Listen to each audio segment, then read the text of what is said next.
You guys asked so many good questions. I'm gonna get to them in a second. I burnt my finger yesterday. This one, which sucks. But I gotta go get a haircut. Is it completely washed out or is it okay? Pretty washed out. Yeah? Yeah.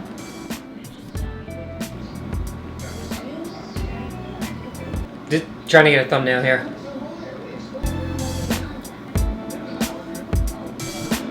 This is how we get thumbnails.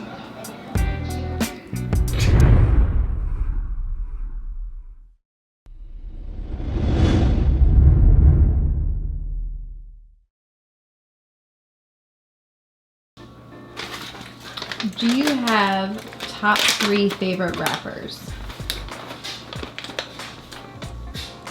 I definitely know who one of them is. Oh, I know. Yeah. I don't. I like songs more than rappers because I feel like a lot of rappers come out with their one-hit wonders, so I can't consider them a favorite rapper, but I love that specific song. So I listen to a wide variety of music, and I really don't. Like, for instance, like Drake. I like a lot of Drake songs, but not all of them, so I wouldn't consider him a favorite rapper. He might have one, like a song that might be my favorite, but he's still not my favorite. You guys get the point. Where did you and Britt meet? Britt and I met at college. And the next one that kind of goes along with that is any recommendations for food staples for a college student who doesn't cook? Now, I went away to college and I dormed, and we did have a kitchen on the hall or somewhere in the building that you can use.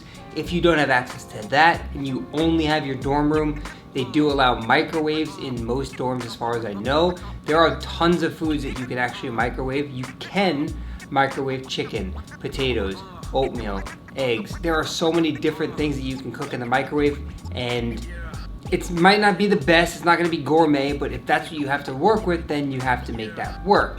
Now also you have your dining halls where you can get whatever foods that they offer if you have a meal plan, and don't be afraid to ask the people at the dining halls, the people serving you the food, if they can prepare something a certain way. A lot of them actually will do that for you. So if they only have fried chicken and that's what's on the menu for Thursday night, ask if they can grill you up some chicken. They might say no, but it doesn't hurt to ask. Do you like hockey? If so, what is your favorite team? I love hockey. I played hockey growing up. Favorite team, New York Rangers. What's your favorite form of non-traditional cardio? I.e. rock climbing, cycling, hiking, swimming, etc. I would have to say can jam? Does anyone know what can jam is? Does that count? I don't know. I guess it's cardio. What else is there? That's something we've Swimming, always said. How long have we said we're skiing. gonna go like hiking and stuff? We never went. Yeah, we never went. Skiing is one. I've been skiing once in my life. Never snowboarded. Man, I am sheltered. I'm gonna start doing some more stuff. This is me admitting it right now. I need to do a lot more stuff. Boom, done. There you go. What are your go-to foods for volume on a cut? Lettuce. Literally, a head of lettuce every day.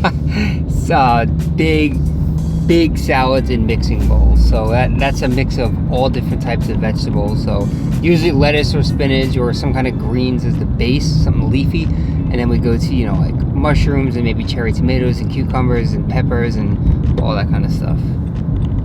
So vegetables. There's a cop behind me. I wonder if you can get in trouble for like doing a Q&A and driving. While Brittany's looking at questions real quick, I'm rocking the quarter zip Zenith shirt from Alpha Elite, which launches this Saturday, September 10th, along with a bunch of new items. This in a few colors. We got the zip ups, so make sure to hop on that because I do believe it is a limited sale and they will sell out quick, and they're really comfortable. If you've seen the Zenith t-shirts, same kind of material. It's got that stretch fit. It's got this little collar right here so you can pop it if you want, or you can go classy. Jersey Shore style. But I'm keeping it popped. But definitely check these out September 10th. Which is Saturday. What was the hardest thing for you while on prep? Hardest thing while on prep was finding and maintaining a balance with everything in life. And a lot of people will say the hardest part is eating low calorie or doing the cardio. And a lot of that, as much as it sucks, it's very mental. But you have to be able to carry on with your life while on prep. Prep is not your life.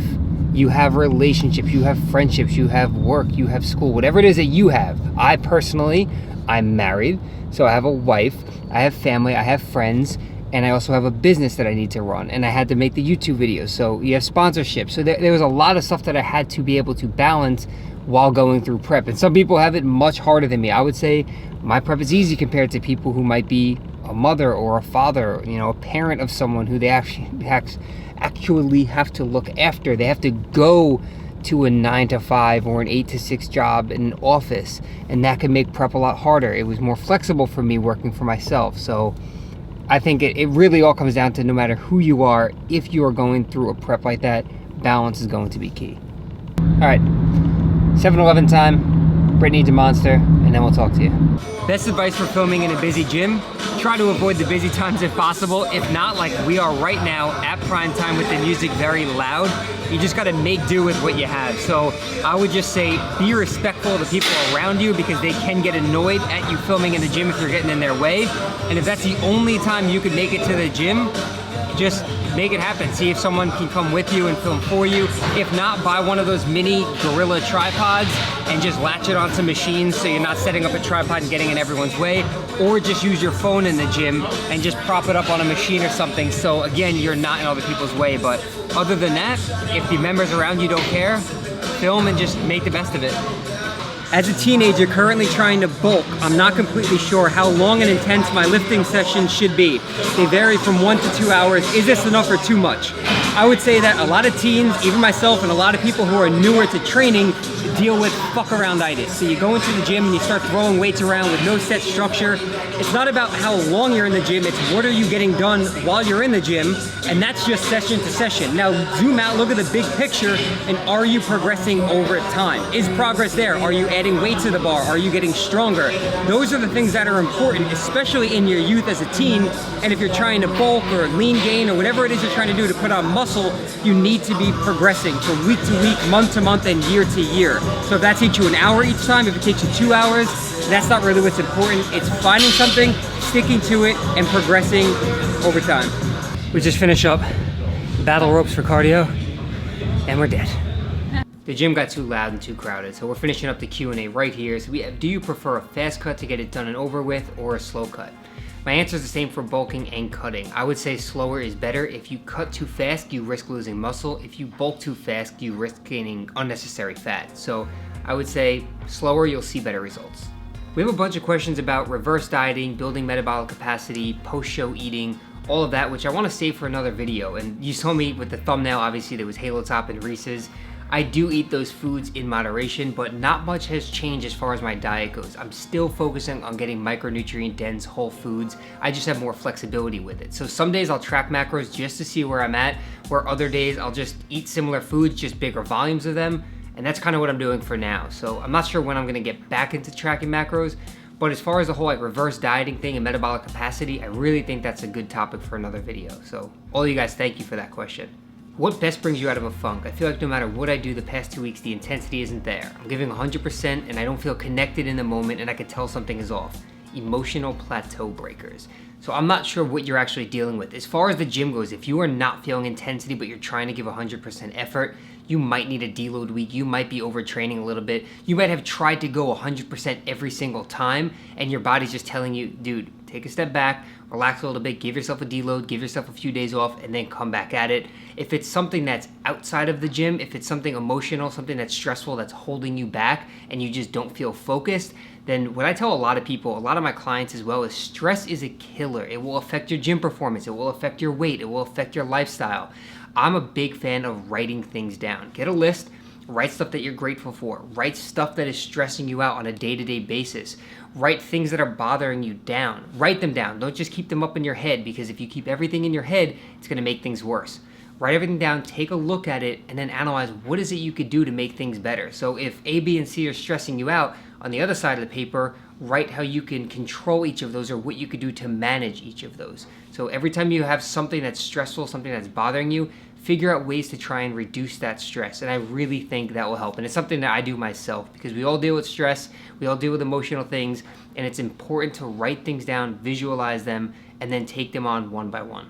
What is your opinion on fasted versus non-fasted cardio? Any difference at all? There's been a lot of studies being done recently on this topic, and again, a great topic for another video so it doesn't get lost in this Q&A, but I would say perform it when you're most likely to do it and when it fits into your schedule. So if first thing in the morning works better for you, then go ahead and do it fasted. If it's not possible for you to do that, or if you have to get up extra early to sacrifice something else, like maybe now you're rushing to work, you're gonna be late for class, then just do it whenever you have time, maybe after your training session. But as far as results go, I really don't think you're going to see a difference. People think fasted cardio is better because you're burning body fat stores, but a lot of people can't put intensity into their cardio until they eat or drink a little something. So you got to find out when you're going to perform it, when you're most likely to do it, and when it fits into your schedule. As an online coach, have you ever had a client not know the exercises you prescribed them? If so, do you have to record yourself doing them or show them or something else? As a coach myself, I might do this differently than other people, but I do not send out any programs until I've spoken with the client first. So that means either a phone call, a Skype call, a FaceTime, whatever it is. I make sure that I understand their preferences, their schedule, what they enjoy, what they like, what they dislike. I need to know if they have any injuries or limitations. I need to know if they have access to a fully equipped gym, because I'm not gonna start throwing in hammer strength chest press and their gym doesn't have that machine. So these are all things you need to know before you go ahead and just send out a program. So everything I do is from scratch after speaking with the client. Then after I send it over, I look for their feedback to make sure they're good with that. And then we run a test week. Sometimes people don't need that test week, but if they're newer to training, they do that, see how things feel. If they're not comfortable with an exercise, they get sent over a video. I do form critiques as well. I'll make sure to make any adjustments that need to be made, and then we just keep adjusting from week to week to make sure that they are making progress. Now, I'm not sure if every coach does it like that, but that's the way I do it. This is a good question I want to address. Towards the end of your cut, you were looking pretty unhealthy, almost sick. Did you feel bad or have any adverse effects from cutting? When you get into contest shape, when you're getting as lean as you can and your body fat really starts to drop, you'll have what's known as like diet face or skeleton face, where everything looks all sucked up and unhealthy. Well, being that lean actually is unhealthy, and that's why you don't maintain that for a long period of time. But I did not really experience any adverse effects or negative effects aside from just feeling tired, lethargic sometimes, maybe a little bit moody here and there. But overall, I was able to handle prep pretty well because I think a lot of it's mental. But some people do deal with a lot more negative effects. Some people can't have any intensity in the gym. They just don't feel it at all. Some people completely lose their sex drive. Some people get in arguments and get very irritable, and just every little thing starts to set them off. These are things that happen. For me, as far as physical looks, I know a lot of people were calling me out saying that it looked really dark under my eyes, I'm not getting enough sleep. You can probably see right now, even though I have a big light here in front of me, I have very high cheekbones and thin skin, and genetically, a lot of people in my family, it's like dark circles under our eyes. So whether I get enough sleep, not enough sleep, stressing, not stressing, it's always there. Some days it just doesn't really show much. Other days it looks absolutely terrible. So that's something that I've always had. But as far as negative effects from cutting, I mean, when you get extremely lean, you might experience some. To end on a positive note, let's hit this question. What do you do when you feel like everything is falling apart and you can't get yourself back on your feet? Now, this kind of goes to the question that I answered earlier, talking about, emotional plateaus and stuff like that, writing out what's stressing you out and figuring out how to attack those things one at a time. I've been in that situation before where you just feel like whatever you're doing is just not good enough, and you don't see the light at the end of the tunnel. You're trying so hard to achieve something. You have these goals and ideas, but you don't know how to make them come to life. Sometimes you really need to just sit down and map things out, whether that be a vision board if you're a visual person, or writing out your to-do list, or surrounding yourself with like-minded and positive people. Look for Facebook groups of people doing something similar to what you're doing. Get out there and network with different people. If you're a student in school, start introducing yourself and meeting new people, making new friends. These things will help get your mind off certain things that might be bringing you down, and you might find a new best friend. You might find a new hobby. You might pick up something that you haven't been doing before. And like I said, trust me, I've been there before. I know what it feels like. There are days where it doesn't matter who you are or how successful you are. You don't feel good enough. You feel like you could be doing more. You feel like, it's like, why me? Why can't I make something happen? You need to just try to get yourself out of that mindset. Yes, easier said than done, but being optimistic, being positive it's seriously contagious. So wake up in the morning with positive affirmations. That might mean having a notepad by your bed and writing out, starting the day by writing out things that you're grateful for, instead of immediately maybe checking social media and looking at how well everyone else is doing or trying to find a new idol to follow. do things for yourself. So start the day, look at yourself in the mirror, and tell yourself something positive. And that might sound so cheesy to a lot of people, but start the day off right. That's a good way to set the tone for the day. And then, like I said, go out there, meet new people, figure out what it is that you truly care about, what it is that you want to do, listen to positive music, read books. And I know all this just kind of sounds like whatever, but just try these things. Start by just waking up in the morning and write down a few things that you're grateful for, a few things that make you happy, and let that set the tone for the day. Carry yourself throughout the day and end the day the same way. Write down things you did that day that made you feel good and what you look forward to when you wake up in the morning again. Those are just a few very simple, basic ideas, and might sound very cliche, but it's a good start. So I hope that answers your questions, guys. Thank you very much for them. Hopefully you enjoyed the Q&A. I'll do many more in the future if you want. I don't even know what I'm saying anymore. I'm just going to end the video off here. Thanks for watching, guys. Like the video if you enjoyed it. That helps me out. And I'll talk to you all in the next one.